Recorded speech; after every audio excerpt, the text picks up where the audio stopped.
রান্না করতে গিয়ে আজকে মাথাটাই গরম হয়ে গেল। সকাল সকালে এই তো শ্বশুরমশাই বাজারে চলে গিয়েছিল, আজকে ছিল বুধবার, তাই সেখান থেকে খাসির ছাট মাংস এনেছিল। আর আমি অন্যদিকে ফ্রিজ থেকে কিন্তু মুরগির মাংসটা বের করে রেখে দিয়েছিলাম, আমি জানতামই না যে বাবা খাসির মাংস নিয়ে আসবে। তো এদিকে আনার পরে আমার সমস্ত সবজি কাটা রেডি, তারপরে দেখি যে খাসির ছাট এনেছে। সেটা বেছে পরিষ্কার করে নিতে নিতে অনেকটাই কিন্তু আমার সময় চলে গেছে।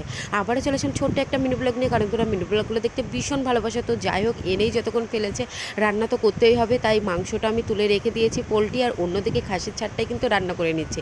বাঁচতে প্রচুর কিন্তু খারাপ লাগে, কিন্তু খেতে বেশ ভালোই লাগে। এই তো এখানে আমি আলুগুলো বেশ লাল লাল করে কিন্তু ভেজে নিয়েছি, আর খাসির ছাড়টা লবণ আর হলুদ দিয়ে প্রেশার কুকারে কটা সিটি মেরে নিয়েছি। এখানে আমি পেঁয়াজটা অনেকটা পরিমাণে দিয়েছি, আর একটা আমি টমেটো দিয়েছি, তার পাশাপাশি একটা রসুন দিয়েছি, কারণ রসুন খেতে ভীষণ কিন্তু ভালোবাসি। এই তো এখানে পেঁয়াজ টমেটো রসুন যেই ভাজা ভাজা হয়ে গেছে, লবণ দিয়ে এর মধ্যে কিন্তু আমি এক এক করে সমস্ত কিন্তু বাটা মশলাগুলো কিন্তু দিয়ে দেবো।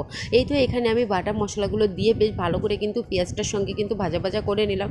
এবার লাস্টে আমি দিয়ে দিয়েছি হলুদ, তার পাশাপাশি লঙ্কার গুঁড়ো। এবার কিন্তু মশলাটা বেশ ভালো করে কিন্তু কষিয়ে নেব। আর আজকে সত্যি কথা বলতে মাংসটা ভীষণ কিন্তু সুন্দর হয়েছিল, যে খেয়েছে সেই কিন্তু বলেছে বেশ সুন্দর। তো যাই হোক, এই তো এখানে আমি মাংসটা কিন্তু সুন্দর করে কিন্তু আমি কষিয়ে নিচ্ছি। আর যে জল বেরিয়েছিল, যে প্রেশার কুকারে আমি সিটি মেরে নিয়েছিলাম, তো সেই জল দিয়েই কিন্তু আমি কষিয়ে নিচ্ছিলাম।